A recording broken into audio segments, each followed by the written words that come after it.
ओम नमः ओम नमः ओम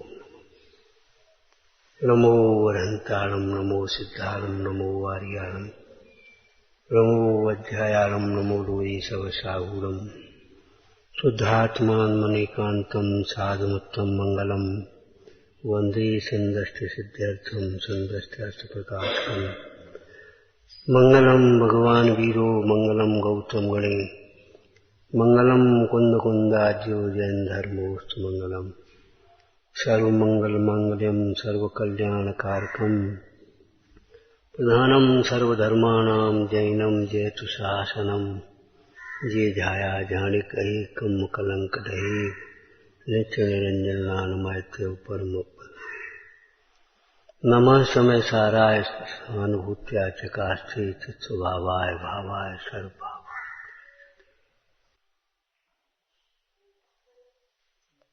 तत्समय का योग उपयोग निमित्त है, उपचार से हम निमित्त हैं, बाई निमित्त है, जे निमित्त हैं, जे निमित्त हैं, ऐसा कहा जाता है। यदि द्रव्य को ही निमित्त मान लिया जाए तो स्वामी गाथ में से बोलो बेटे, नित्य कर्तृत्व का प्रसंग आ जाएगा। हर समय वो निमित्त, सोती हुई बाई, रोती हुई बाई, पूजा करती हुई बाई रोटी बनने में थोड़ी निमित्त होती है। रोटी बनाने का भाव हो, रोटी बनाने का ज्ञान हो, रोटी बनाने वाली चेष्टाएं हो, इनको सबको मिला करके क्या कहेंगे? योग और उपयोग। तो योग उपयोग तत्समय का निमित्त होता है, और आपको यदि निमित्त होना है तो उस समय आपका योग उपयोग उसी प्रकार का हो जाएगा। माने अहंकार, कर्तृत्व का अहंकार करने की बिल्कुल गुंजाइश नहीं है। ये सोचने की जरूरत बिल्कुल नहीं है कि हमारे बिना कुछ रुकेगा। ये संसार ऐसे ही चलता रहेगा। तीर्थंकर चले गए और तीर्थ चल रहा है। कितने तीर्थंकर हो गए बोलो भाई? और तीर्थ, धर्म तीर्थ आज भी चल रहा है कि नहीं चल रहा? ऋषभ देव का द्वारा बताया हुआ मुक्ति का मार्ग कितने वर्ष हो गए? 10 वर्ष के, 20 वर्ष के, 100 वर्ष के, 500 वर्ष के, 5000 वर्ष के, 5 लाख वर्ष, बोलो? पता नहीं, कि गिनती भी नहीं गिन पाओगे हैं? गिनती भी नहीं गिन पाओगे। ऋषभ देव के द्वारा बताया हुआ धर्मतीर्थ मुक्ति का मार्ग आज भी हमें ज्ञानियों के द्वारा प्राप्त है, शास्त्रों के द्वारा नहीं लिखा है, ज्ञानियों के द्वारा। और शास्त्र पढ़ो और ज्ञानियों की अवज्ञा करोगे तो तुम्हें शास्त्र कुछ समझ में नहीं आएंगे। ध्यान रखना। जो बच्चे स्कूल में भी ये सोचते हैं हम किताबों से पढ़ लेंगे, गाइडों से पढ़ लेंगे, वे कभी योग्य नहीं होते। कल जाने कौन सी बात बोल, ट्यूशन संबंधी कोई चर्चा करने लगे। हमने बेटा हमें अनुभव नहीं है, हमने जिंदगी में ट्यूशन पढ़े ही नहीं। ट्यूशन पढ़े ही नहीं, स्कूल में पढ़ाई भाई, और घर आके अपना काम किया।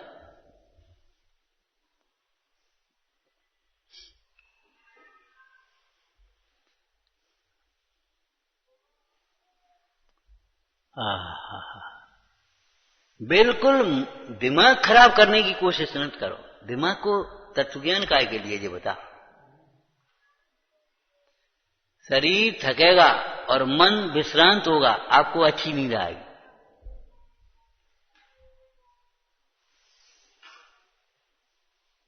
ठंडा मस्तिष्क होगा, हृदय में करुणा होगी, आपका व्यक्तित्व बहुत अच्छा होगा। ध्यान रखना, दिमाग को ठंडा रखो, गरम मत करो। जरा जरा सी बात में दिमाग खराब करोगे, जीवन खराब हो जाएगा, कुछ नहीं होगा कहीं भी। ध्यान रखना, जो कह रहे हैं उसको समझने की चेष्टा करो। आचार्य भगवान कह क्या रहे, पिताजी कह क्या रहे, मां कह क्या रही, ये दादाजी कह क्या रहे, ये बाबा जी कह क्या रहे। अभिप्राय ग्रहण करो, केवल शब्द नहीं। शब्द पकड़े, हे पांडे तू कण को छोड़ करके तुझको कूटता है, क्या तुझे मिलेगा? जब जब आत्मा की बात आती है तो हम यहां देखते हैं, यहां भी ये सब आता है। चेतन चित परिचय बिना जब तब सवै निरथ, कर्मिन तुझको कूटता कछु न आवे हथ। एक दुआ है, चेतन चित परिचय बिना, अर्थ पूछेंगे अभी। चेतन चित परिचय बिना जब तप सवै निरथ, कर्मिन तुझको कूटता कछु न आवे हथ। कण के बिना तुझको कूट रहा है, धान के छिलके लेकर के कूटने ओखली में बाई भी बैठ गई तो उसे क्या मिलेगा? चावल कितने निकलेंगे? धान जिसमें चावल भीतर हैं, कूटेगी तो चावल मिटेगी। तो भी विवेक से और धौंची मार दी तो सबरे चावल टूट जाएंगे।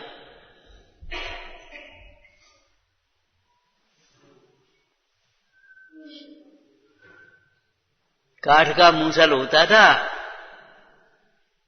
काठ के रोलर होते थे उसमें, मशीन में काठ के कोलू होते थे, होते देखे होंगे ये पुराने लोगों ने। नहीं तो वो सब ही बेकार ही हो जाए। कितनी स्पीड पर है, कितना क्या है, वो सब विवेक की बात है। ऐसे चेतन चित परिचय बिना जब तक सवै निरथ, चैतन्य के परिचय के बिना जब तक हृदय में चैतन्य समझ में नहीं आया, आत्मा समझ में नहीं आया, जब तक तुम्हारा व्यर्थ है। ठीक है? क्या मतलब हुआ इसका? इसका मतलब पूछ रहे, मैं आत्मा हूं, ये तो बात ठीक है जी, सब आत्मा है, सब आत्मा, ये समझ में भी आना चाहिए। और नहीं तो सबको अपने समान आत्मा नहीं समझेगा तो वो हिंसक है, झूठा है, चोरी है, कुशील है, पापी है वो। तुम आत्मा हो, सब भी आत्मा है, किसी जीव की विराधना न हो जाए। जब तक सवै निरथ, मन इंद्री बस में नहीं जिनके, और तपस्या से क्या काम। मन इंद्री बस में नहीं जिनके, और तपस्या से क्या काम। अगर मन इंद्रियां बस में नहीं है तो और तपस्या से क्या लाभ होगा तुम्हें? और मन इंद्रियां बस में हो गई हैं तो फिर और तपस्या से क्या काम? सबरी तप हो गए। मतलब पहले संयम फिर तप, बिना संयम के तप नहीं होता। पहले संयम और फिर तप। जहां संयम नहीं है वहां तप कैसा? तो 5 इंद्रिय मन को जीतना संयम है, और इच्छाओं का निरोध करना तप है। और अतीन्द्रिय आनंद से इंद्रियां जीती जाती हैं। यह बात, इंद्रिय आनंद से इंद्रियां जीती जाएंगी तब इच्छाओं का निरोध होगा, तब अपने आप होगा। और तपस्या से क्या काम? तो हमारा मतलब ये है, आत्मज्ञान का मतलब इतना ही नहीं है कि मैं आत्मा हूं इतना जान लेना, पढ़ करके सुन करके शुष्कता से नहीं। मैं आत्मा हूं और सब आत्मा है। ये बोलो परमार्थ और व्यवहार की शैली में क्या बताया था? अपने को सिद्ध समान समझेगा तो परमार्थ प्रकट होगा, और सबको अपने समान समझेगा तब व्यवहार बनेगा। जो जीव अपने समान सबको नहीं समझता है, वह व्यवहार बिगड़ जाता है उसका।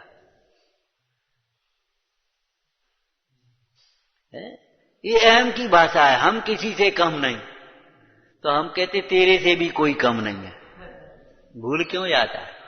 और नहीं बता दे तेरे से कोई कम हो,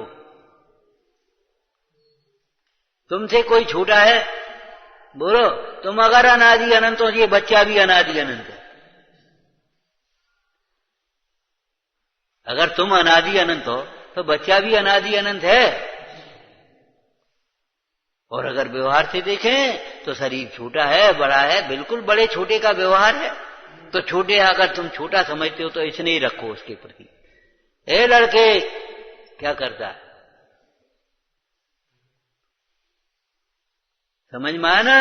अगर ये छोटे समझते हो तो आप बड़प्पन रखो अपना। क्षमा बड़न को चाहिए छोटन के उत्पाद है। बच्चे गलती करेंगे तुम्हें क्षमा करना आना चाहिए अगर तुम बड़े हो तो। ठीक है ना? अगर छोटे हैं तो उन्हें अच्छी शिक्षा देना आना चाहिए, उनके प्रति वात्सल्य आना चाहिए, लाड़ प्यार आना चाहिए, अच्छे संस्कार आना चाहिए। तो तुमने समझा छोटे हैं। काम करावे के लिए छोटे हैं और संस्कार देने के लिए, शिक्षा देने के लिए छोटे नहीं हैं। खाने पीने की कोई वस्तु आ जाती थी और बड़े से कहें बेटा तुम खा, आप ले लो, अरे हमने तो खा, अब तुम खाओ, तुम्हारे खाए पीवे को समय, तुम कहीं खा पियो, हम का खाएं, खूब खा लो। बड़ा किसको कहते हैं?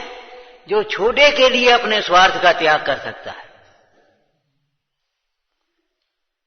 जो छोटे के लिए अपने स्वार्थ का त्याग कर सकता है वह बड़ा हो जाता है। क्षमा कर दिया, इसने गलती की और तुमने क्षमा कर दिया, अब तुम समझो बहुत बड़े हो गए। तो और तुमने क्रोध के प्रति क्रोध किया, बहुत छोटे हो गए। क्षमा से व्यक्ति बड़ा होता है, विनय से बड़ा होता है, सरलता से बड़ा होता है, संतोष से बड़ा होता है। संतोषी से बड़ा कौन है?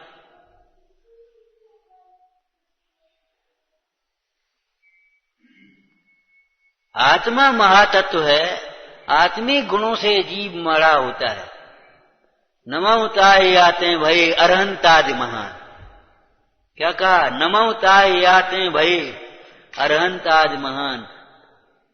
क्या है? किसको?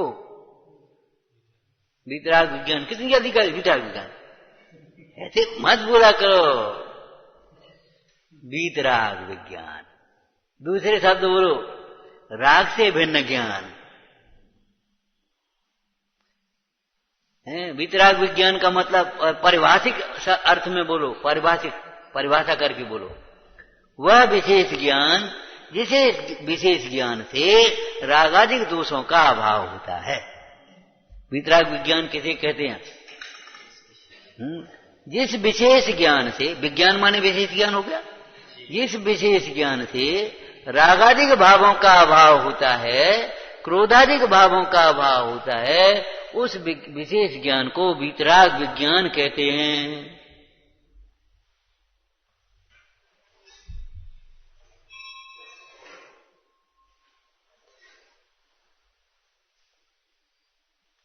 विज्ञान भी ज्ञान ही तो है, लेकिन विशेषण क्यों लगाया? विज्ञान क्यों कहा उसको?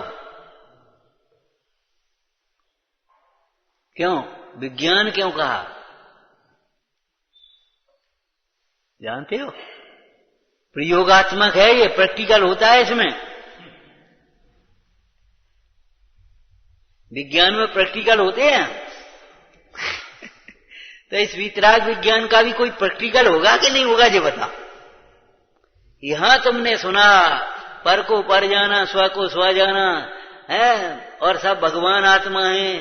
शरीर छोटा बड़ा होने से छोटे बड़े नहीं है, पैसा कम ज्यादा होने से छोटे बड़े नहीं है, क्षयोसम कम ज्यादा होने से छोटे बड़े नहीं है। और बोलो, कथाओं की मंदता तीव्रता मात्र से भी छोटे बड़े नहीं है। ठीक है ना? चलो अब इसका प्रयोग करो। जब सामने आए तो अभिमान नहीं आना चाहिए, हम कछु हैं, तिरस्कार करते हुए निकल जाए।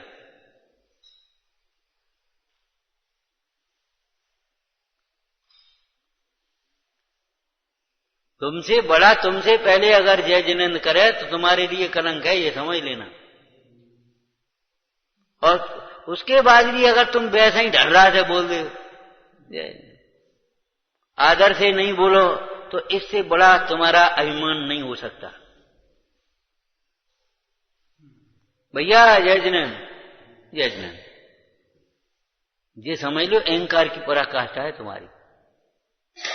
दादाजी जय जिनेंद्र, भैया जय जिनेंद्र, चाचा जय जिनेंद्र।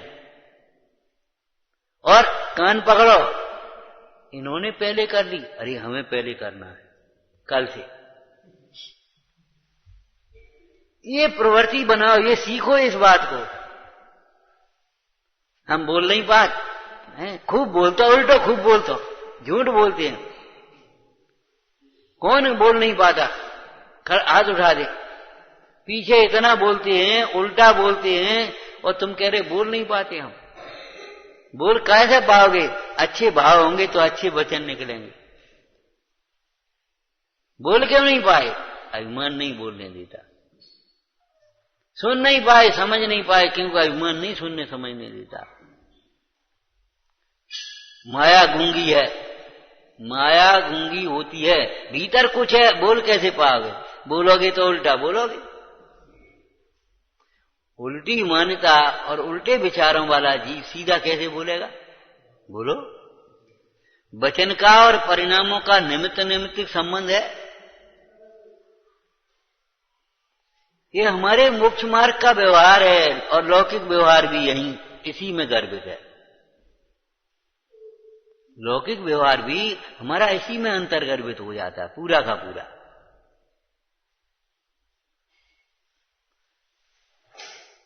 कल कहा था ना, पर से विरक्त माने देह से विरक्त। अब देह से विरक्त नहीं हुए तो समझ लो तुम्हारे राग द्वेष वैसे के वैसे ही चल गए।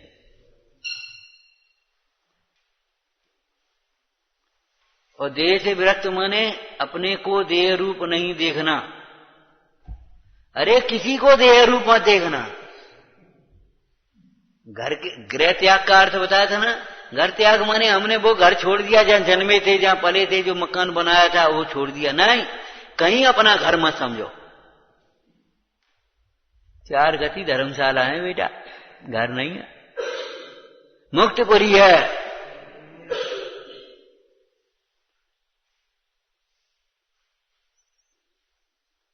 ये नहीं है यहां रहे सो यहां अपना घर है, वहां रहे सो वहां अपना घर है, कहीं अपना घर नहीं।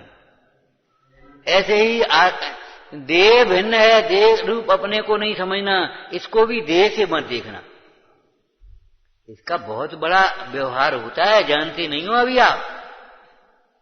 एक बीज का, बट बीज का इतना बड़ा वृक्ष होता है। जब इसको देह रूप नहीं देखेंगे तो ये छोटा नहीं दिखाई देगा, इसका तिरस्कार नहीं हो सकता, कुरूप नहीं दिखाई देगा, ये गंदा नहीं दिखाई देगा।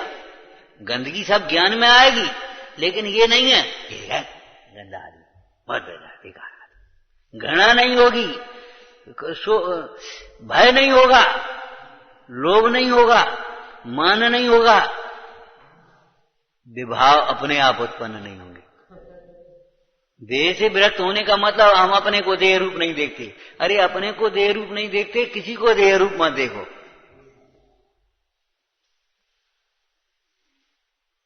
क्या मतलब हुआ? संतुलन बनाए रखना भाई। किसी को देह रूप नहीं देखने का मतलब यह है सर्वथा। किसी को सर्वथा देह रूप मत देख लेना, देह रूप भी देखना, देह रूप भी देखना, लेकिन देह रूप ही नहीं देखते रहना, सर्वथा नहीं।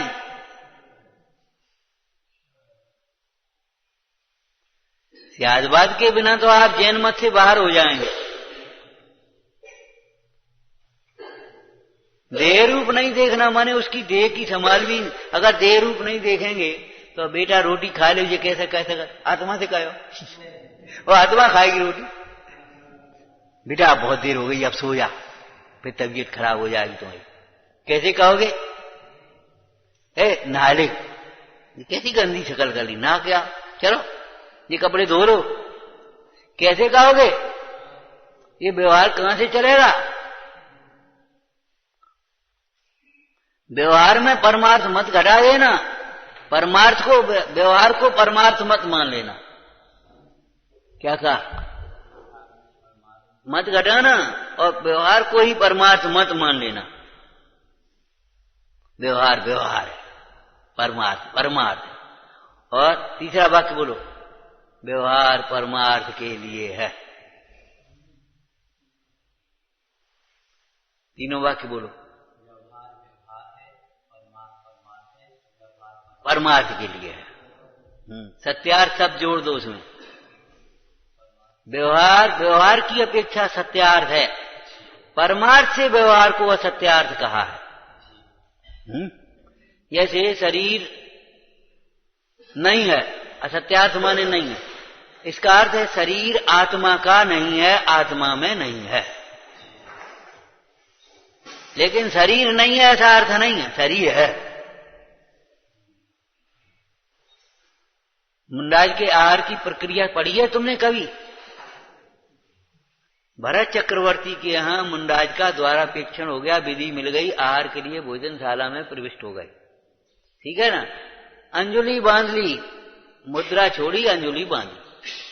अब आगे सुना रहे। रानी ने आहार भरत चक्रवर्ती को दिया। रानी ने उस थाली में से उठा करके आहार किसको दे दिया? भरत चक्रवर्ती के हाथ में। और भरत चक्रवर्ती ने आहार मुंडाज के हाथ में दे दिया। अब मुंडाज ने खा लो। हाँ, मुनराज ने वो आहार शरीर को दे दिया कि हे शरीर, इस आहार, ये तेरा आहार है, इसको ग्रहण कर और मोक्ष मार्ग में सहायक बने रहना। जैसे कोई मजदूर से कह देता है बेटा देखो रोटी खा ले फिर काम करियो, ऐसे मुंडाज ने उस शरीर से मानो कहा हो, ये शरीर तू इस आहार को ग्रहण कर और खूब तपस्या करना, बैठे रहना, दर्द मत करना। फिर इसीलिए हम कुपथ नहीं दे रहे तुझे, हम कुपथ नहीं दे रहे, पथ दे रहे, शुद्ध दे रहे, अशुद्ध नहीं दे रहे। ज्यादा नहीं दे रहे, कम नहीं दे रहे, जितनी जरूरत है उतना दे रहे हैं। अब तू मोक्ष मार्ग में सहायक हो। और जिस दिन शरीर मोक्ष मार्ग के सहायक लायक नहीं रहता, बस उसी दिन समाधि ग्रहण कर लेते हैं, फिर आहार बंद। मोक्ष मार्ग की व्यवस्था अलौकिक है। तो भाई जो अपने को आत्मा देखते हो, तो भाई सबको भी आत्मा देखो, हैं? और पर्यार्थिक नय से अगर अपना विवेक रखते हो तो सबको भी विवेक रखो। आपको दृष्टांत दिया था ना, एक झाड़ू लगाने वाला बेचारा, घरेलू भाषा में नौकर कह देते हैं, कर्मचारी सेवक कह देते हैं, तो बेचारा झाड़ू औंधी सीधी लगाए बेचारा, तो सेठानी हो गई नाराज, कैसी झाड़ू लगाता, झाड़ू लगाना भी नहीं आता, मूर्ख कहीं का। सेठ जी उधर से निकले, सो खड़े हो गए, बोले क्या बात है? अरे जी कैसो मूर्ख नौकर रख लो, हैं झाड़ू तक नहीं आती। बोले भैया नहीं आती ताई से तुम्हारे घरे झाड़ू लगा रहे हो, नहीं तो बहुत सेठ बनो है, तो होश है तुम्हें? अरे नहीं आती, प्रेम से सिखाओ उसको, प्रेम से न सिखाने पर भी नहीं सीख पाए तो फिर हटा देंगे उसको, कोई बात नहीं, लेकिन प्रेम से सिखाओ तो सही। पहले नहीं सीखे तो उसका दोष है, सिखाओ नहीं तो तुम्हारा दोष है कि नहीं, ये बता। अगर हमने इन बच्चों को बिना सिखाई नहीं तो तुम्हारा दोष है, और अगर फिर सीखने के बाद अगर बिना नहीं करते तो इनका दोष है। अपना दोष तो पहले स्वीकार करो। धीरे बोलना सिखाया नहीं, अगर जोर से चिल्लाते तो तुम्हारा दोष है।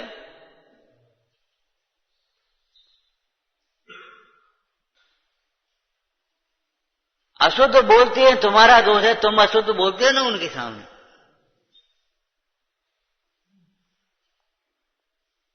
शुद्ध भाषा का, विनम्र भाषा का, आदर की भाषा का, कोमल भाषा का अगर उनको सामने प्रयोग करोगे तो वे सीख पाएंगे, नहीं तो नहीं सीख पाएंगे।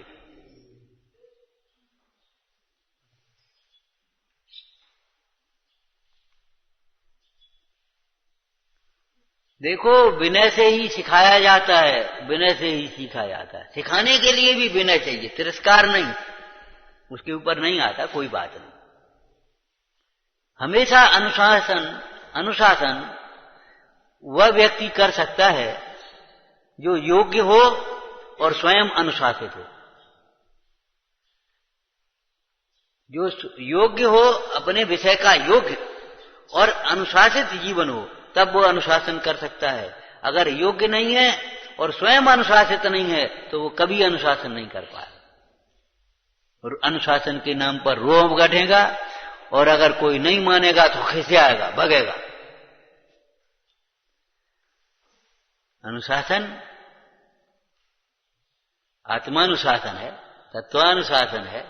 अनुशासन क्या अर्थ है?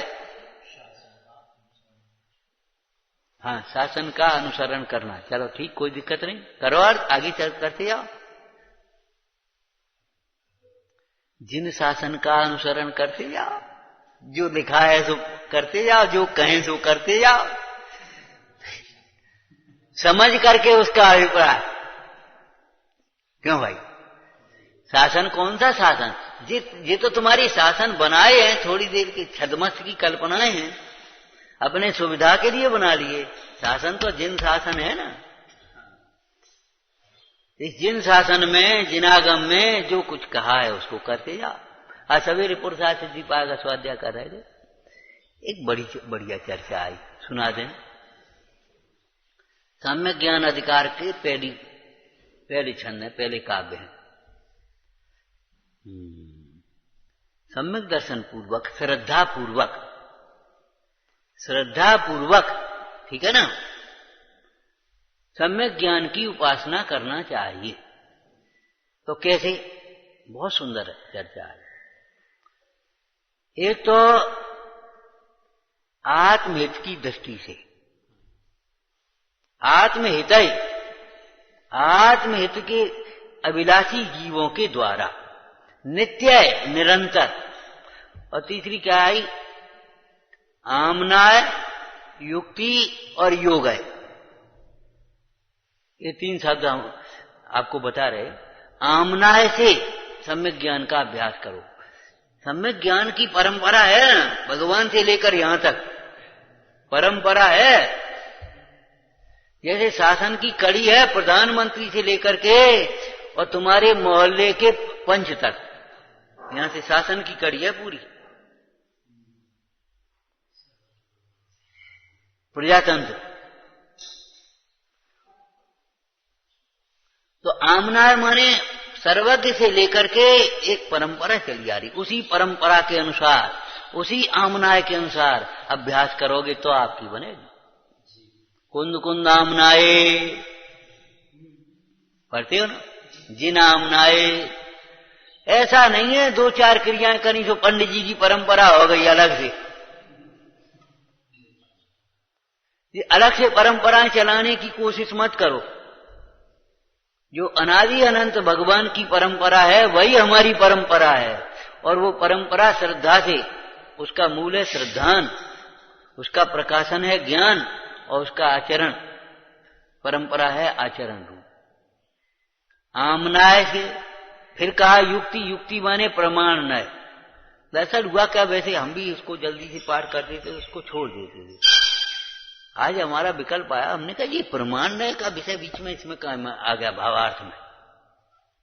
तब उसके छंद को देखा मुख्य, तो आमनाय, युक्ति और योगे। तो आमनाय का अर्थ लिया परंपरा को, युक्ति का लिया प्रमाण नय को युक्ति कहा, और ये फिर योग को कहा चार अनुयोग। यहां योग माने वो मनोवचन कहा नहीं, योग का मतलब चार अनुयोग का अभ्यास करना। आज ये भी हमारी दशा हो गई, घंटे दो घंटे हम समय सार जी का स्वाध्याय कर रहे हैं और एक बार कर लिया, दोबारा कर रहे हैं और ज्यादा देर तो मन लगता नहीं, फिर क्या करें? अरे ज्यादा देर मन नहीं लगता, ये बताओ, चार अनुयोग पढ़ो, एक आध घंटे पुराण पुरुषों की कथा पढ़ो, मन लग जाएगा तुम्हारा है। 10-20 मिनट आध घंटे पाठ करो, वैराग्य पाठ, समाधि मरण पाठ, 12 भावनाओं के पाठ, कितने पाठ लिखे, पाठ करो, भजन भक्तियां गाओ। एक बात बताओ, हम और आप अपने कौन सी भूमिका में बैठे? अगर तुम्हारे सामने अकेली रोटी रख दे, क्या खाओगे? हैं, एक रोटी रख दी, एक पूड़ी रख दी, बुंदेलखंड में तो रोटी पूड़ी संग चल जाती है। मतलब ये है, 4 आइटम बनाए, नेक नेक खाए तो पेट भर जाओ। तो ऐसे 4 अनुयोगों में थोड़ा थोड़ा करोगे तो 2 घंटे आपके पता नहीं पड़ेंगे कब लग जाएंगे।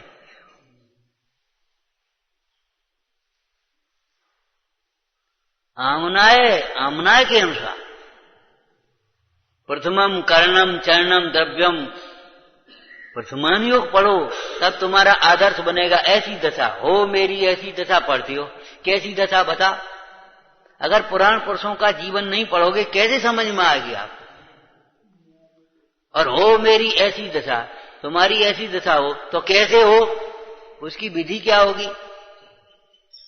चरणन योग नहीं पढ़ोगे तो कैसे काम चलेगा? और अगर काम आप उस प्रकार से चलना चाहोगे तो क्षयो सम कम है, उदय विपरीत है, तो प्रतिकूलताएं भी आएंगी, अनुकूलताएं आएंगी। अगर कर्णन योग होगा तो नहीं समझ में आएगा तो कैसे करेंगे? कल ही हमने कहा था, कैसे कहा था हमने, भैया देखो पूरा ग्रंथ पढ़ो तो पढ़ लेना, बाद में पढ़ लेना, लेकिन कम से कम तत्वासूत का 6वां अधिकार, 7वां अधिकार, 9वां अधिकार तो पहले पढ़ लो। समय सार पढ़ रहे तो अच्छी बात है, और वो दिमाग में टेंशन रहता है, वो फलाना रहता। समय सार पढ़ के टेंशन ही बनो रहता, बड़े मजे की बात है। और एक दफा तो पूरा पढ़ लो, दोबारा पढ़ रहे, वो टेंशन रहता, तनाव रहता। अरे तुम्हारा टेंशन तनाव कहां से आ गया जी बीच में? कहा 6वां अधिकार, 7वां अधिकार और 9वां अधिकार पढ़ो, किन किन परिणामों से कैसे कैसे बंद होते हैं। हमने किसी को झूठा दोषारोपण किया, दोष लगाया तो हमको कुछ नहीं लगा। आज हमारे ऊपर कोई झूठा दोषारोपण कर रहा है तो हमें टेंशन हो गया। ये कहां की विधि बनाई तुमने? पढ़ो कर्णन योग। हमारे जीवन में जो कुछ भी घटित हो रहा है वह हमारे उदय के बिना नहीं। चाहे नुकसान हो रहा हो, चाहे लाभ हो रहा हो, चाहे बीमारी हो रही हो, चाहे स्वास्थ्य हो रहा हो, चाहे इष्ट संयोग हो रहा हो, चाहे अनिष्ट संयोग हो रहा हो, चाहे इष्ट वियोग हो रहा हो, जो कुछ भी हमारे जीवन में घटा है हमारे उदय के अनुसार।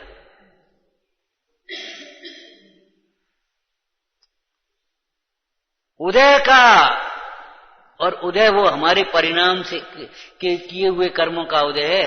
उदय कोई आकाश में से नहीं टपका है।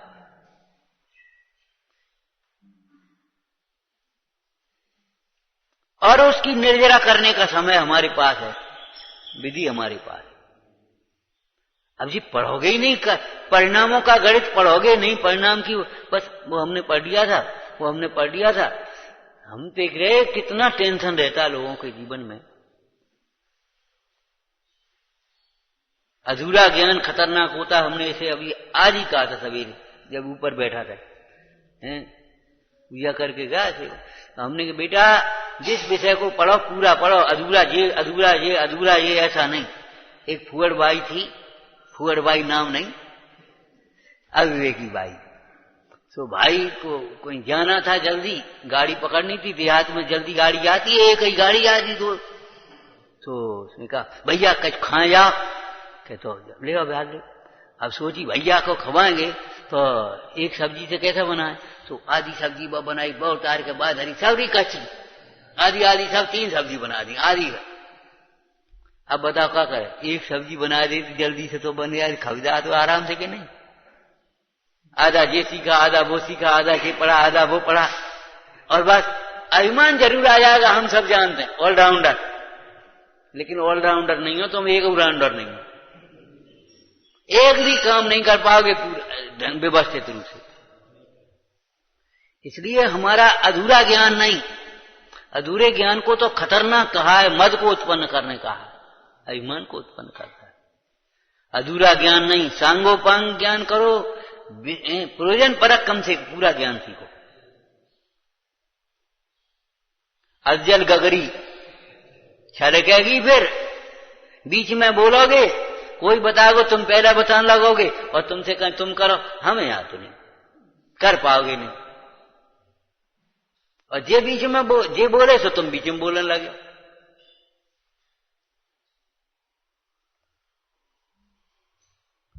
तो बड़ी सुंदर चर्चा आई आमनाय के अनुसार, युक्ति से और अनुयोगों से।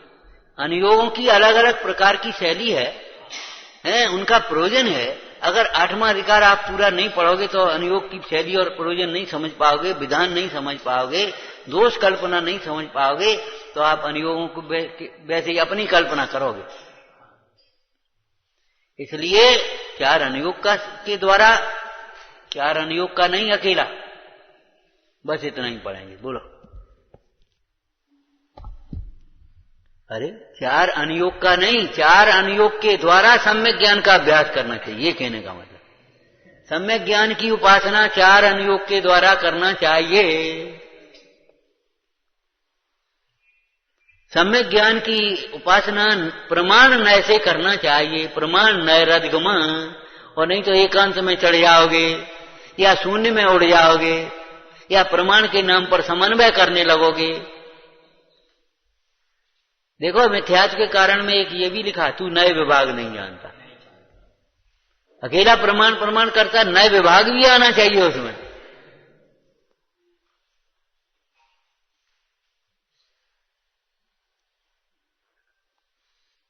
क्यों? और अगर प्रमाण साथ में नहीं होगा तो अकेले नए के विषय कोई सर्वथा मान लेगा, प्रमाण मान लेगा तो क्या होगा भाई? इसलिए प्रमाण के द्वारा, प्रमाण नय, इनको युक्ति कहते, प्रमाण नय के द्वारा वस्तु के स्वरूप को समझना चाहिए, सम्यक ज्ञान की उपासना करना चाहिए। और आमना भगवंतों ने कैसे किया, संतों ने कैसे किया, ज्ञानियों ने कैसे किया। इस पंथ चले भगवंत वही आचरिए। पंथ माने विधि, मार्ग, उपाय। वे ऐसा नहीं कहते तो बताओ क्या करें, तो बताओ क्या करें, तो बताओ क्या करें, ऐसे नहीं कहते थे।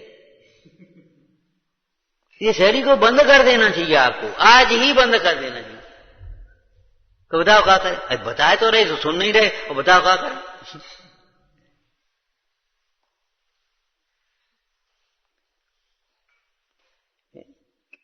छोटे थे हम, प्रार्थना स्कूलों में बोली जाती थी, एक लाइन आती है, कर्तव्य मार्ग पर डटे रहे। मैदान छोड़ के कैसे भग जाते इतने देर में, ये बताओ। मैदान छोड़ के क्यों भागते हो? कर्तव्य मार्ग पर डटे रहे माने जमे रहे। अरे दोष दूर करेंगे। हम आपसे बेर बेर कहते हैं, देखो समझने से काम चलेगा, ना अकड़ने से काम चलेगा, ना रोने से काम चलेगा। अकड़ोगे तो काम नहीं चले, रोगे तो काम नहीं चले। और दो ही बातें जाने, या तो रोएंगे या अकड़ेंगे। नहीं, ना अकड़ेंगे ना रोएंगे, समझेंगे। और समझो तो कहीं कुछ नहीं है, कहीं कुछ नहीं है। पूरा वाक्य बोलो, एक शब्द छोड़ दिया हमने, कहीं कुछ नहीं है। एक शब्द रह गया, कहीं कोई उलझन नहीं है, कहीं कुछ उलझन है ही नहीं, सीधा सपाट मार्ग। कर्म के उदय की व्यवस्था है, भेद ज्ञान का हमारे पास उपाय है, और समता का हमारे पास शस्त्र है, कवच है। अब क्या करने हमें? कहीं कोई उलझन है ही नहीं। विचारना आमनाय से, युक्ति से और अनुयोगों के द्वारा आत्महित की अभिलाषी जीवों को नित्य ही, निरंतर ही दृढ़ता से सम्यक ज्ञान का अभ्यास करना चाहिए। फिर सम्यक ज्ञानी होकर के निष्कंपय, अकंपय माने दृढ़ता पूर्वक सम्यक चारित्र का अवलंबन लेना चाहिए। बहुत सुंदर सुंदर चर्चाएं हैं, बड़ी सूक्ष्म उपयोग से, भीगे हृदय से, बहुत विनय भाव से शास्त्र पढ़ो। ऐसे जल्दी जल्दी और तुम अभिमान से पढ़ते हो, ये बात ठीक नहीं है, ठीक है। ओम नमः